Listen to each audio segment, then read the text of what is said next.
आगे चलते हैं।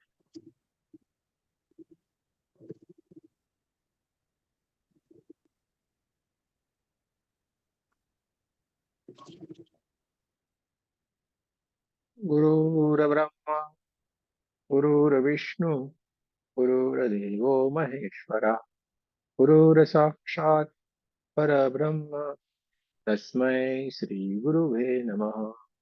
तस्मै श्री गुरुवे नमः।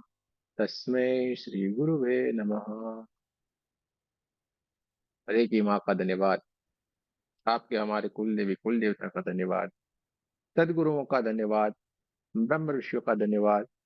ब्रह्मा विष्णु महेश सारे देवी देवताओं का धन्यवाद। नव दुर्गा का धन्यवाद। ब्रह्मांड के सारे दिव्य अंजस का धन्यवाद। हमारे दिव्य अंजस का धन्यवाद। आपके हमारे परिवार का, आपके हमारे माता पिता का धन्यवाद। ब्रह्मांड की सारी दिव्य शक्तियां सदगुरु और परमात्मा से प्रार्थना करते हैं, उनकी कृपा, उनकी ऊर्जा, उनके आशीर्वाद सदा हम सबके ऊपर यूं ही बनाए रखे। जय श्री कृष्ण। राधे राधे। आप सबका बहुत बहुत स्वागत है।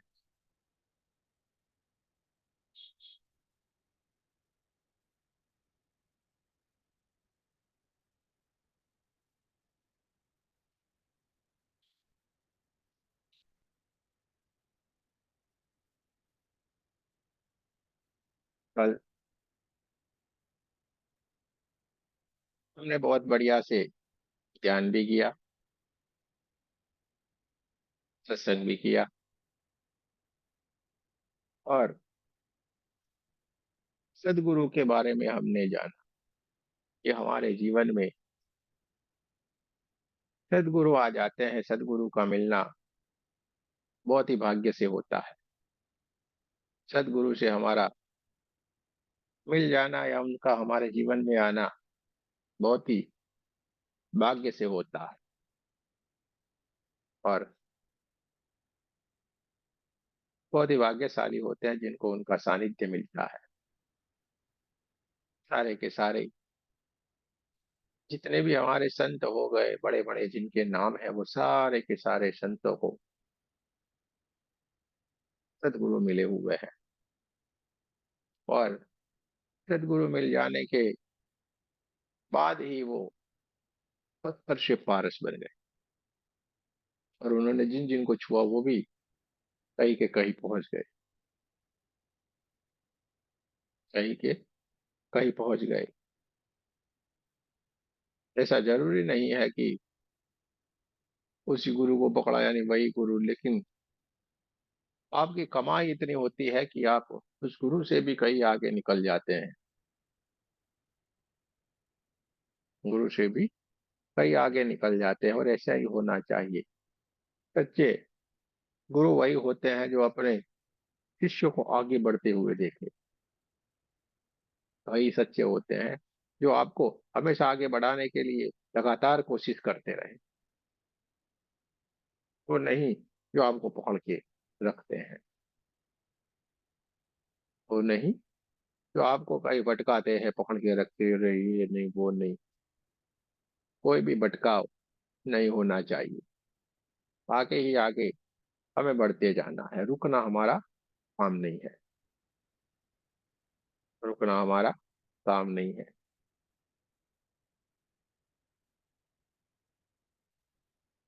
मीराबाई को संत रविदास मिले और रविदास मिल गए। उनके बाद उन्होंने उनके ही भजन, उनके ही गुण गाए। अभी जो हमने भजन सुना, पायो जी मैंने राम रतन धन पायो। रविदास जी के बारे में उन्होंने कहा है। उन्होंने रविदास जी के बारे में ही कहा है। दोस्तों, संत रविदास बहुत ही अद्भुत संत हो गए। परमात्मा ने हमेशा, ये सारे के सारे गुरु परमात्मा के ही रूप है। पर इस समाज से जो ऊंच नीच का ये सारा जो भेदभाव है, उनको निकालने के लिए उन्होंने हमेशा निम्न स्तर में जन्म लिया और वहीं से ऊपर की ओर अपने आप को उठाया। ऐसा ही हुआ है ना। कमल को देखा है कभी? ऐसे कीचड़ के भीतर वो खिलता है, लेकिन सदा ही ऊपर, सब में रहते हुए वो किसी में नहीं। कमल को देखा है ना आपने? इतना बढ़िया सुंदर सा रहता है, कीचड़ में होगा तो भी वो ऊपर सबसे सुंदर। इसी तरीके से परमात्मा ने भी यही नियम अपनाया हुआ है, निम्न स्तर में लेके धीरे धीरे करके अपने ऊपर को कैसे उठते हैं, ये हमें समझाया। कृष्ण भगवान भी तो कैसे ग्वाला बन के कैसे खेल रहे थे, हाँ, एकदम कैसे छोटे बच्चे की तरह, ग्वालों के संग रहना, ग्वालों के संग घूमना, हाँ, ग्वाले के जैसा जीवन जीना।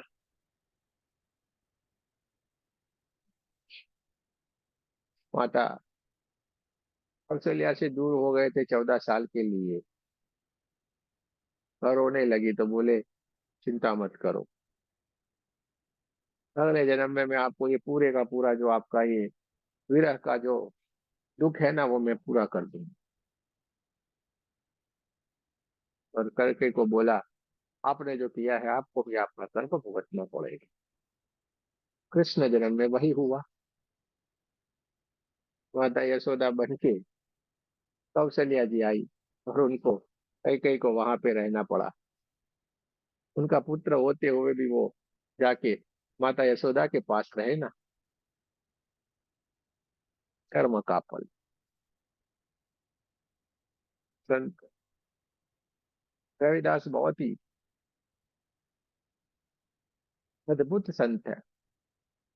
मन चंगा तो कठेरे में गंगा, कठोती में गंगा, ऐसे कहते हैं, कठोती में गंगा।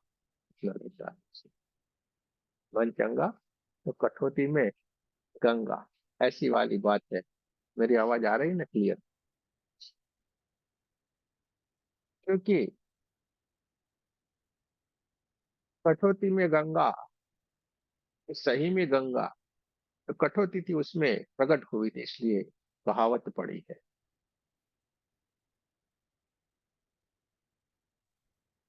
कुछ लोग थे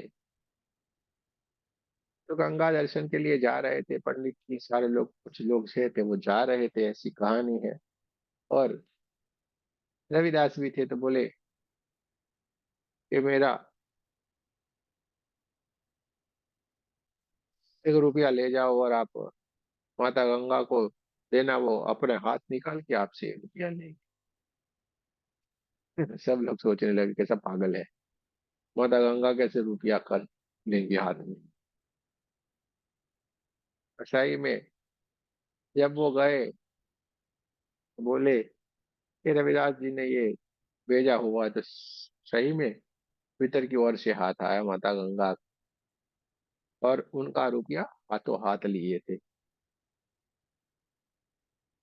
और साथ में ये भी बोला, एक अनमोल सा कंगन दिया उनको कि ये कंगन मेरे बेटे को दे देना। लेकिन लालची थे ना भाई, वो तो सारे के सारे लालची थे, तो लालच में इतना अनमोल कंगन तो मिला था तो वो लेके गए। बोले कुछ नहीं, वो राजा को बेचते हैं, बड़ा मजा आएगा, बहुत पैसा मिलेगा। तो राजा के पास गए तो उल्टे फंस गए। राजा ने बोला इसका दूसरा सेट लाओ, हमें दो, रानी को दो, बहुत पसंद आएगा। अब रानी को बहुत पसंद आ गया तो किया क्या जाए। पहले तो झूठ मूठ बोला था, लेकिन अब तो उसको पसंद आ गया, यानी सच तो बोलना पड़ेगा कि ये कंगन कहाँ से आया है। और बोला हमें ऐसा ऐसा ऐसा ऐसा हुआ। और राजा तुरंत समझ गए ये तो बड़े संत है और यह इन्होंने गलती कर दिया। वहां पे गए, विनती किया कि देखो इन लोगों ने तो गुनाह किया है, तो सजा मिलेगी, लेकिन आप ये दूसरा कंगन, रानी माँ को पसंद आ गया है, रानी जी को पसंद है, आपको लाना ही पड़ेगा। बोले मैं तो क्या कर सकता हूँ। फिर वो जो होते ना, कितने होते वो तो खतरनाक होते, वो जो बनाने वाले लोग, तो वो दो तीन थे, वही उन लोगों ने शुरू किया। ये तो बड़ा संत है, ये तो यहाँ से भी निकाल देगा, उनका जो कटोरा रहता है ना उसमें से। हरिदास जी हंसने लगे, ये कैसे पॉसिबल है। नहीं नहीं, अगर सच्चे सत्य है तो निकालो। बोले कोई बात नहीं, आपकी ये इच्छा है तो यही सही। और ये खाली कटोरे में उन्होंने माँ गंगा से प्रार्थना की कि आप यहाँ पे प्रकट होइए, मेरे से कंगन मांग रहे, मेरे तो पहले भी कंगन था वो भी नहीं देखा। और धीरे धीरे धीरे करके उसमें से पानी निकलना शुरू हो गया, माँ गंगा प्रकट होना शुरू हो गई, उसके साथ ही कंगन भी आया। मुझे मालूम नहीं था वो कैसा कंगन, ये ऐसा कंगन था। सब लोग देखते रह गए।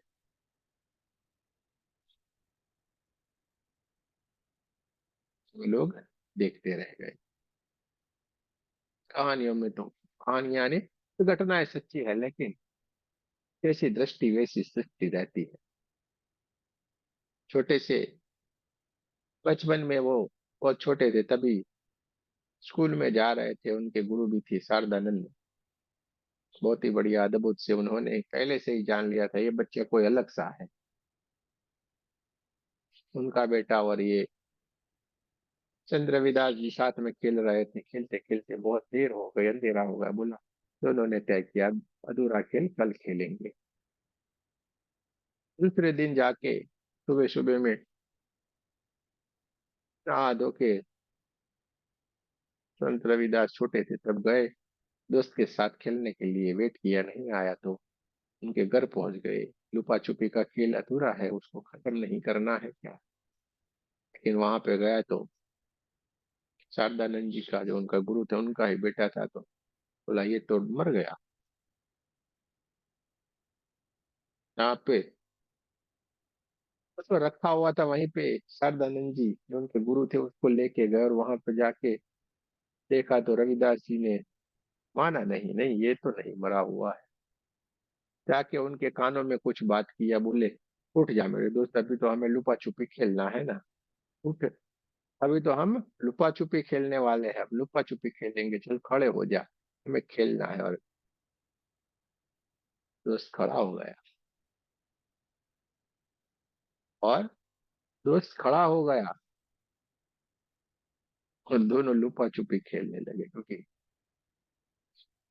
संत है ना भाई, सब कुछ कर सकते हैं। देह छोटा है लेकिन पूर्व जन्म से सारा प्राप्त किए आते होते हैं। कुछ लिमिटेशन के कारण वो कुछ नहीं कर सकते, बाकी अद्भुत सारी क्रियाएं कर सकते हैं। बोल दिया, आप भी तो वही करते हो ना, कानों में कुछ कैसे क्या बोल देते हो मालूम नहीं। इंसान खड़ा हो जाता है आपके हाथों से भी। आप भी तो कुछ करते हो कि नहीं, क्या मालूम क्या करते हो, लेकिन करते हो। कोई दिया बुझाता है, हाँ, कोई बैल को ठीक करता है, कोई पंछी को ठीक करता है, कोई और कुछ करता है, लेकिन तो सब कोई है। क्या करते हैं, कैसे करते हैं मालूम नहीं। ये चमत्कार तो आप लोग भी कर रहे हैं, और आप लोगों को भी मिल रहे हैं। परमात्मा आज भी आके मिलते हैं, बात करते हैं ना आपसे। हाँ, नहीं करते किसी से। किसी को हनुमान जी बात करते हैं, किसी को शिव जी आके बात करते हैं, किसी को कोई और बात करते हैं, लेकिन कर तो रहा है, अभी भी कर रहा है ना। कौन कहता है नहीं है, अभी भी हो रहा है। संत रविदास, अद्भुत संत, मेरा भाई। कृष्ण भगवान ने खुद मीराबाई को कहा था कि देखो, वर्तमान समय में जो मेरा स्वरूप है उससे मैं आपका मिलना करवा देता हूँ, जिसके कारण आपका भी मोक्ष हो जाएगा, आप भी मेरे में विलीन हो जाओगी। क्योंकि संभव नहीं है ना, वो तो सूक्ष्म देह में चले गए। और आपको अगर उसको जानना है समझना है तो फिजिकल बॉडी की जरूरत पड़ती है। सदगुरु क्या है, परमात्मा का वो दिव्य स्वरूप है जो आपको मिला हुआ है। सदगुरु के रूप में जो आपको मिला हुआ है, वो आपको सारी बात समझाते हैं, हाथ में पकड़ के ले जाते हैं।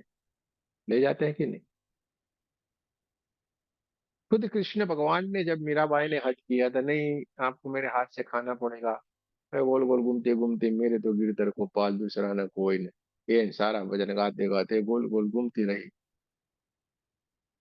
कृष्ण तो आए नहीं खाने बाने कुछ भी, परेशान परेशान। हट पकड़ के बैठ गई थी कि नहीं, आज तू खाएगा या मैं प्राण त्यागूंगी। घूमती गई, ये करती गई, आखिर में गिर पड़ी बेहोश होके। अरे कृष्ण को तुरंत हाजिर होना पड़ा भाई, आखिर में भगवान को भक्त के बगैर नहीं चलता है। और साक्षात कृष्ण भगवान आ गए और ऐसे हाथ घुमा के कहा, अरे यार उठ जाओ, आप तो बहुत हठीले हो, आप तो बहुत हठीले हो, बहुत हठ करते हो। और मीरा के हाथों से कृष्ण भगवान ने भोजन किए। और वही उन्होंने ये भी कहा कि मुझे आपसे मिला लो। कृष्ण भगवान को मीरा ने कहा, आपसे हमें मिला लो। अभी कृष्ण भगवान ने कहा, ये संभव नहीं है, ये कार्य कुदरत के नियम से थोड़ा अलग है। जैसे आप लोगों को भी तो पता चलता है नहीं, ये इंसान है या ये घटना घटित होने वाली है, ऐसे होने वाला आपको मालूम पड़ जाता है। लेकिन ये परमात्मा का नियम है, जो कुदरत का कानून है, उसमें हम कहीं पे भी आगे पीछे नहीं कर सकते। इसलिए हमें सब जानते हुए भी बोलने की परमिशन नहीं है, हम उसको रिएक्ट नहीं कर सकते हैं। हमें मालूम पड़ जाता है इंसान है या नहीं है, रहेगा या नहीं रहेगा, तो भी हम बोलते हैं क्या, नहीं बोलने का, क्योंकि परमिशन नहीं है ना, ये परमात्मा का काम है। इसलिए भगवान ने भी खुद कहा है, देखो आपको ऐसा लगता होगा अरे ऐसा होता है, लेकिन जो खुद कृष्ण भगवान ने कहा कि ये मुझे परमिशन नहीं है, इसलिए मैं मेरा जो तत्काल वर्तमान समय में जो मेरा रूप है उस रूप से आपको मिलवाता हूँ। और मीरा का हाथ पकड़ के संत रविदास के पास ले गए। संत रविदास के पास उनको ले गए और उनको गुरु बनाया। और इसके बाद मीरा ने हमेशा अपने सदगुरु के ही भजन गाए, उनके ही भजन बनाए, उनके ही गुण गाए। फिर कृष्ण के बारे में इतना कहीं पे भी उतना उल्लेख नहीं किया, कहीं पे भी इतना फिर बात नहीं किया, अपने गुरु में ही वो विलीन हो गई। इतने सारे पहरेदार बिठाए थे, एक दिन गुरु अपने राज्य में आ गए थे, कितने सारे पहरे बिठाए, लेकिन गुरु के प्रति असीम लगन होने के कारण सारे के सारे पहरेदार सो गए और सारे के सारे दरवाजे ऑटोमेटिक खुल गए और बाहर जाके अपने गुरु से मिल के वापिस आई। अपने गुरु से मिल के वापिस आई। सब कुछ संभव है और अभी भी संभव है, ऐसा नहीं है कि नहीं होता है, सब कुछ अभी भी संभव है और अभी भी हो रहा है। लेकिन हमारी दृष्टि नहीं होती ही, यही खाली फर्क है। हमारी दृष्टि नहीं होना, यही खाली फर्क है। तो अद्भुत से संत रविदास, जाति न पूछो संत की, पूछ लीजिए ज्ञान। वेदास जी ने कहा है ना, संत का जाति कभी नहीं पूछना, संत यानी संत, बात हो गई खत्म। जहाँ पे हमारे आंखों ने ये भेद करना शुरू कर दिया, वहां पे ही हमारा अटकाव है, वहीं पे हम अटक गए, वहीं पे हम लटक गए। आज तक आपने देखा, हमने किसी को कुछ पूछा, कभी नहीं पूछा। ज्यादातर नाम भी नहीं मालूम रहता है, हाँ ऐसे देख लेते। एक बार बात किया तो हमेशा याद रहता है, हमेशा हमें याद रहता है। ठीक है, एक बार बात कर लिया याद रह जाता है, और ऐसे पढ़ लिया होगा तो भी याद रहता है। इंसान यानी इंसान, इसमें है क्या दूसरा क्या। भैया, हाथी को पूछा है, अरे हाथी वो कौन सा हाथी है भाई, किसका हाथी है भाई। कुछ नहीं, हाथी यानी हाथी, शेर यानी शेर, कुत्ता यानी कुत्ता। अभी इंसान में क्यों पूछा भाई, तू क्यों, क्या, कैसा। अरे इंसान यानी इंसान, इंसान यानी इंसान। ज्ञान से उसको परखा जाता है। ज्ञान से उसको परखना चाहिए। और हमेशा यही हुआ है, ज्ञानी को देखो सबने स्वीकार किया हुआ है, ज्ञानी को सबने स्वीकार किया हुआ है। मीराबाई तो राजा की राजमहल में रहने वाली रानी थी, तो भी रविदास जी को गुरु माना ना, और उनके ही गुण गाए। जय श्री कृष्ण गुरु जी। हमेशा सारे के सारे संतों ने अपने ही गुरु के गुण गाए। परमात्मा को भी बाद में, पहले गुरु, और सारे ने गुरु के गुण गाए, क्योंकि अपने गुरु में ही उन्होंने परमात्मा को देखा। और सही है, अपने गुरु में ही परमात्मा को देखो। परमात्मा कहाँ है, कैसे मालूम पड़ेगा लोगों को? अपने गुरु में ही तो है, वही तो बताते हैं कैसे है, वैसा है, इस तरीके से है, उस तरीके से है, अच्छा बुरा सही गलत, सब कुछ वही तो बताते हैं।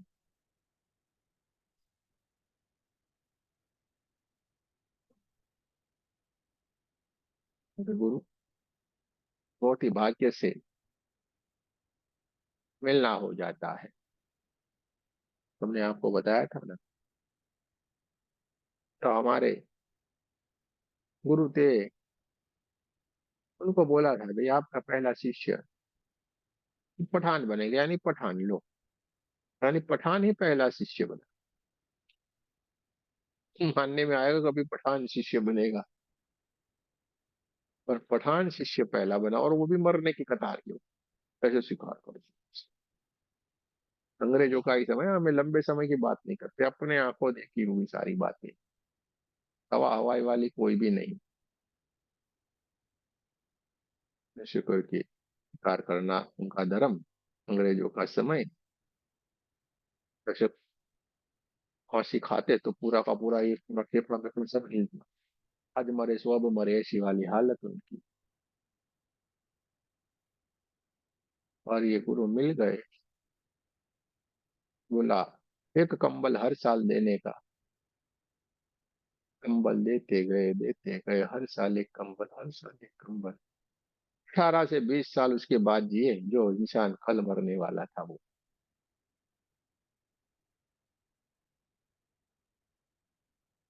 वो भी बड़े संत हो गए। पूरे कब्रों के बीच में उनकी बनाई गई है समाधि, हाँ कब्रिस्तान में है। हम तो वहीं पे भी सोए हैं कब्रिस्तान में, उनके पास ही जाके वहां पे ही सोए हम तो। और आप बोले कब्रिस्तान में डर क्या? यहाँ पे गुरु है तो डर किस बात का भाई? हाँ तो से कब्र है, वहां पे उनका है, वहीं पे पूरी रात सोए। कोई नहीं होता है ना, गुरु है तो कहाँ कोई डर। और ऐसे एक नहीं अनेकों एग्जाम्पल है, पूरे की पूरी संत चले आए हैं और अभी भी है। हमारे पास तो सारे के सारे ऐसे ही, हमारे जैसे ही है सारे के सारे। तो कभी भी हम इस बात को ठुकरा नहीं सकते, अपने जैसे ही है ना। लेकिन ज्ञान का भंडार, पूरे ज्ञान का भंडार, एक से बढ़ के एक।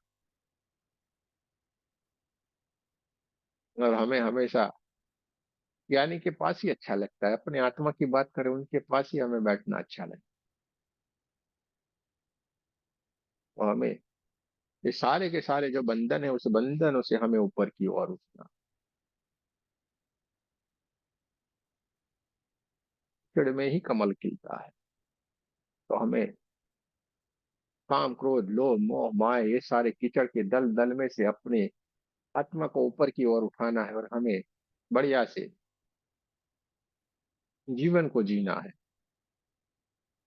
परमात्मा के साथ रहना, अपने साथ रहना। सारा पढ़ लोगे, सारा कुछ कर लोगे, लेकिन फिर में यहाँ पे तो आना ही पड़ेगा। आत्म संतुष्टि के बिना कुछ भी नहीं मिलने वाला। करोड़ों रुपए का आपकी सैलरी होगा ना, तो भी आत्म संतुष्टि नहीं होगी, तब तक आप संतुष्टि नहीं, कुछ तो अधूरा है। जय श्री कृष्णा गुरु जी।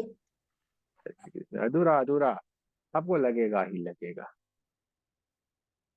लगता है कि नहीं यार, कुछ तो कमी है।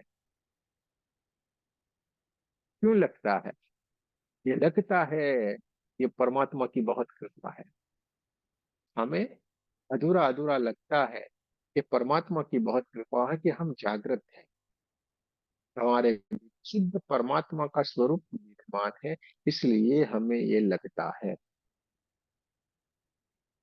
हमारे भीतर शुद्ध परमात्मा का स्वरूप जागृत रूप में भीतर की ओर विराजमान है, और उनकी कृपा हम पे बनी हुई है, इसलिए हमें ये लगता है। ये सब सब होता है। वो तो बढ़िया बढ़िया लगता है, मजा आई, चलो ना फिल्म देखने को जाते, चलो ना इधर घूमते, चलो ना ये करते। और क्यों हमको अधूरा अधूरा लगता है? अधूरा होने का कारण हमारे गुरुओं की, परमात्मा की असीम कृपा हम लोगों के ऊपर बरस रही है, और हम अपने गुरु की खोज में निकल पड़ते, और वो उनकी कृपा हो जाती, और जन्मों जन्म हम उनके सानिध्य में ही रहते हैं, उनका कोई न कोई स्वरूप हमें मिल जाता है, और हमारा हाथ पकड़ के हमें फिर से वही की वही दुनिया में लेके जाता है। हमारा कहीं पे भी भटकाव नहीं होता है, हमारा कहीं पे भी भटकाव नहीं होता है। पता है क्या? इतने सारे ग्रुप चल रहे हैं, बहुत सारे चल रहे हैं ना, तो आप इधर ही आके बैठे हैं, इतने सारे ग्रुप में कहीं जाके नहीं बैठते क्या? वहां पे तो बढ़िया बढ़िया सिखाते हैं, ये करके चौपूरे बनाने का है, ऐसा होगा, ये करेंगे तो हो जाएगा, करेंगे तो हो जाएगा, और बड़े चमत्कार भी होते हैं। लेकिन आप यहाँ पे विराजमान है, क्यों है? कि आपके भीतर एक जागृत चेतना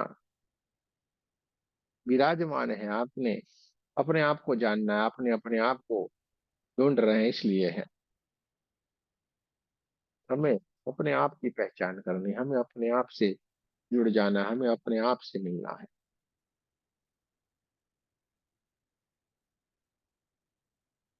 अपने आप से मिलना। सा 18 से 18 वर्ण जो है, ये हमारे जो गुरु हैं, वहां पे 18 से 18 वर्ण के लोग हैं। कोई आपको ये पूछेगा नहीं यार आप क्या हो, या किसी, इतनी बड़ी बात है, कोई भी नहीं पूछेगा। तो ये कमाल होता है, कहीं एक जगह के ऊपर ये परम तत्व की कृपा रहती है, मतलब छोटी सी बातों में लोग क्या से क्या करने लगते हैं। ये आपकी ताकत है, आपके भीतर विराजमान परम तत्व की ताकत है।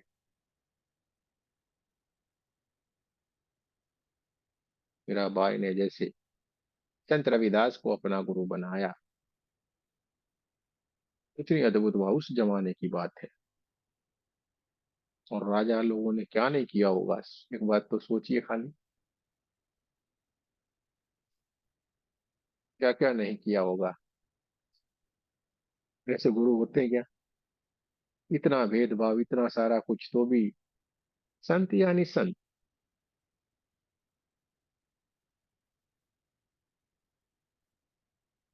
ये अद्भुत वाली बात। और ये अभी भी हो रहा है, ऐसा नहीं अभी भी नहीं, अभी भी वही तत्काल समय में भी यही हो रहा है, और लोग यहीं से ही आगे बढ़े हैं।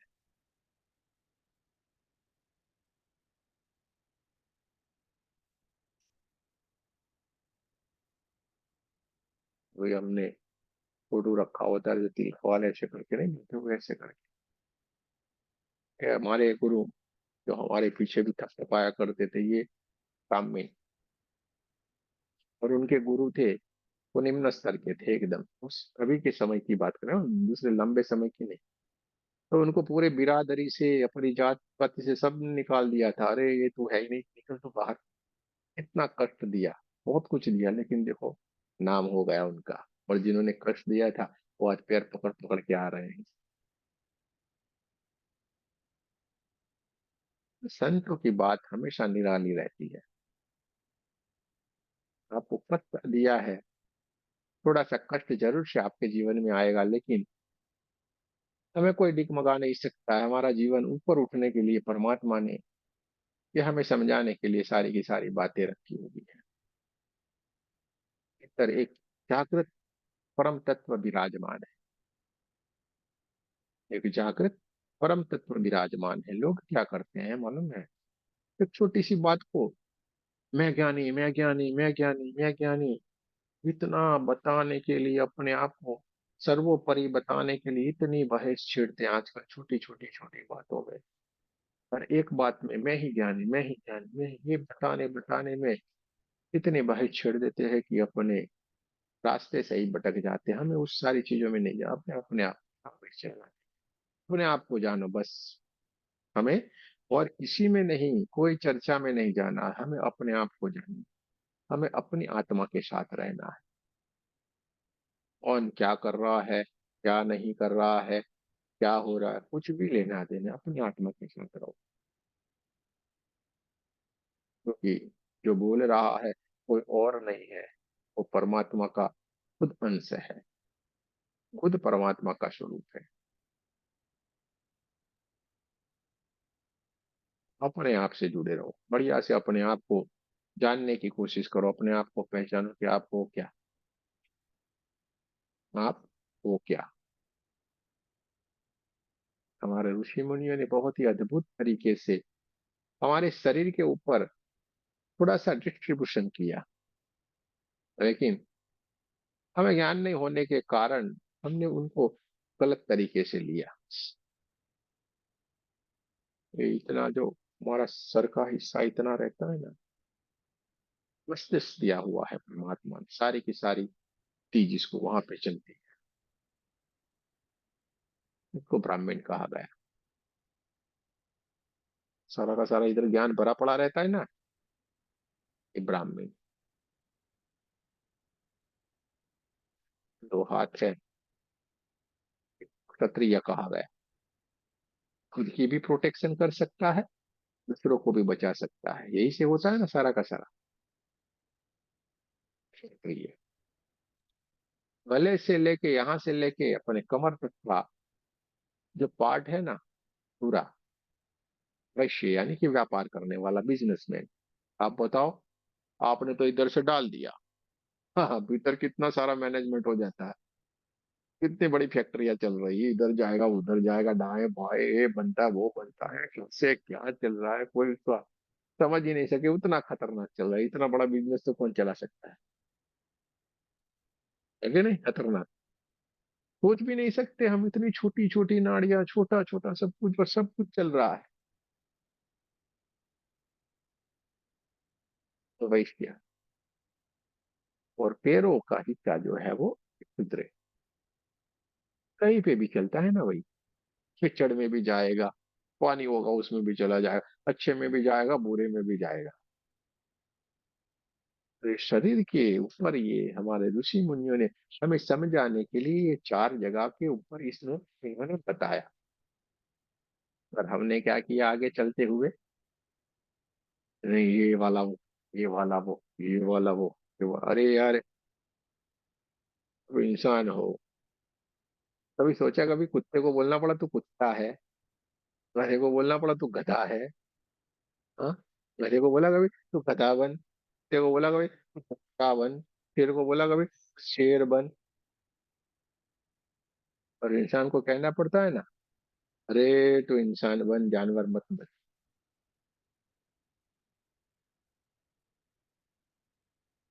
इंसान को ही कहना पड़ा ना, बाकी किसी को कहना पड़ता है? किसी को नहीं कहना पड़ता सिवाय इंसान, जो हमें हमारे गुरुओं ने जो ज्ञान दिया है, पूर्व जन्म से हमने जो कमाई की हुई है, उसी कमाई को हमें बढ़ाते जाना है, आगे लेके चलना है। उसी को हमें बढ़ाते जाना है, आगे लेके चलना है, और अपने भीतर जो परम तत्व विराजमान है, उसी परम तत्व के साथ हमें रहना है।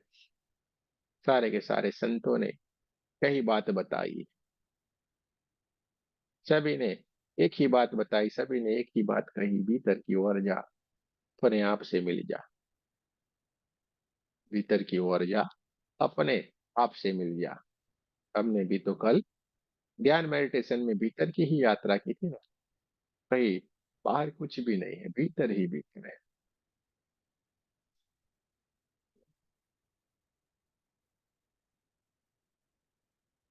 हर एक में परम तत्व विराजमान है, और उस परम तत्व के साथ रहना सिंपल सी बात है। कुछ भी इसमें कोई वेद पुराण पढ़ने जैसा कोई बड़ी बड़ी कोई बात है ही नहीं, सिंपल सी वो छोटी सी बात है। और परमात्मा का नाम लेने के लिए तो आए हैं, और करना क्या है? ये तो हमने बनाई हुई सारी चीजें हैं जिसमें हमारा भटकाव हो गया है, जिसमें हमारा भटकाव हो गया है। भगवान बुद्ध ने तो कहा था ना, जो मैं बताया ना उसके ऊपर कार्य करो, मुझे पकड़ के मत रखो, मेरी स्टेच्यू मूर्तियां मत बनाओ। महावीर स्वामी ने भी यही बताया। हमने जो आपको बताया, जो बातें कही है, जो रास्ता बताया, उस रास्ते के ऊपर आपको चलना है और अपने आप से मिलना है। लेकिन लोगों ने उल्टा कर दिया, जो कहा उनको नहीं, उनकी मूर्तियों को पकड़ लिए। उनके पकड़ने से कुछ भी नहीं, उन्होंने जो रास्ते बताया उस रास्ते के ऊपर चल पड़ोगे, सारा का सारा मिल जाएगा। मिकाई विश्वजी जी ने भी तो यही किया ना, छोटे छोटे जो कुछ सेंटेंस मिल गए उससे उन्होंने सीख लिया ना। छोटी सी बात उन्होंने पकड़ ली, और देखो कितना बड़ा नाम हो अगर। और कैसे हमारी दुनिया में फिर से रेकी आ गई। धन्यवाद, शुभकामनाएं है ना मिकाई विश्वजी जी को, जिन्होंने इतना छोटा सा, उनमें से कुछ भी ज्यादा नहीं, छोटी सी चीज उठाई और हमें दे दी। तो देखो कितना बड़ा कार्य हो रहा है। शायद उन्होंने जो बताया वो सारा का सारा अगर हमने संभाल के रखा होता, तो साक्षात परमात्मा यहीं पे ही विराजमान है, आपके भीतर है। सारी की सारी बातें हम समझ जाते हैं। छोटी सी बात से इतना बड़ा कार्य हो रहा है, देखिए।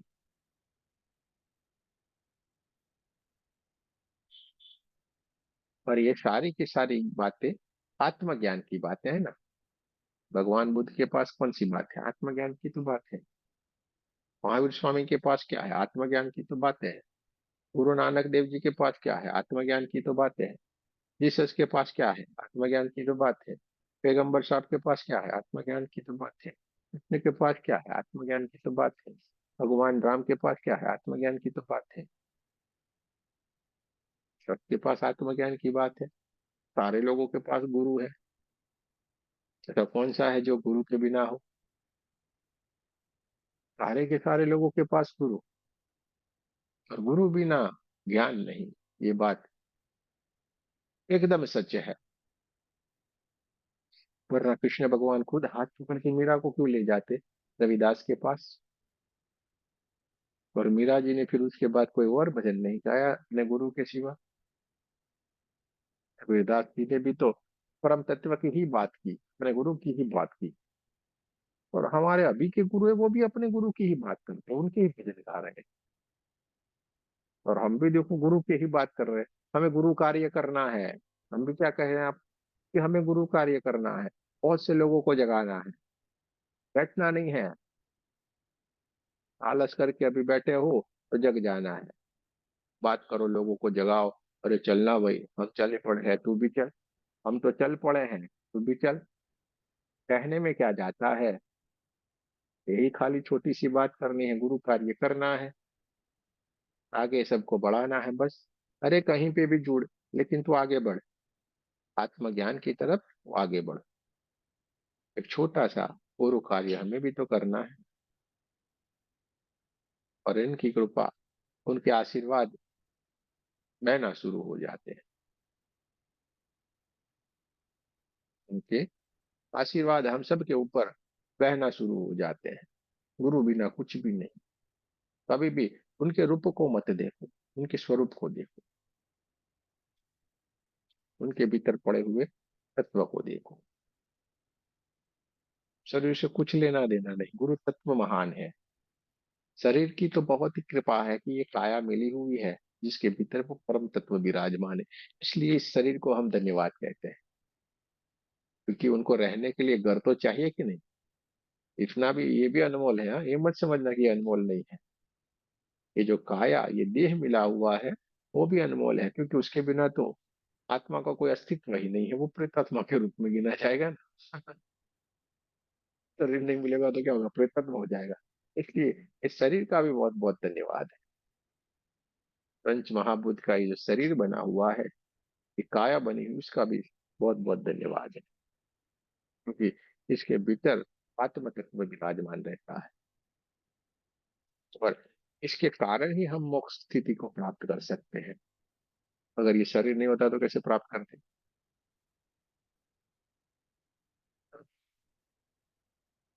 तो परमात्मा की लीला बहुत अद्भुत है। चर्चा विचार से कुछ भी नहीं होता है, थोड़ा हमें उनके शरण में जाना पड़ता है। बहुत सारी चर्चाओं से कुछ भी नहीं गुरु जी। होता है, हमें क्या करना है, समर्पित हो जाना है। समर्पण वाला भाव लाना है, समर्पित हो जाएंगे, समर्पण वाला भाव लाएंगे, सब कुछ अपने आप ही मिलता जाएगा। गुरु जी। ये अपने आप ही मिलता चला जाएगा, हमें कुछ भी करने की कोशिश नहीं पड़ेगी। और गुरु कुछ भी हो सकता है, गुरु को परमात्मा मानो। आप खाली गुरु का नाम लोगे, आपका काम होने लगता है। इसमें है क्या, कुछ भी तो नहीं है। अपने गुरु को परमात्मा का रूप मानो, उनका नाम लो, देखो कैसे काम नहीं होता, हो ही जाता है। सब जगह पे हुआ है और होता रहता है। सब जगह पे हुआ है और होता रहता है। ठीक है। तो बढ़िया से हमें तो आनंद में रहना है, परमात्मा का नाम लेना है और आनंद करना है।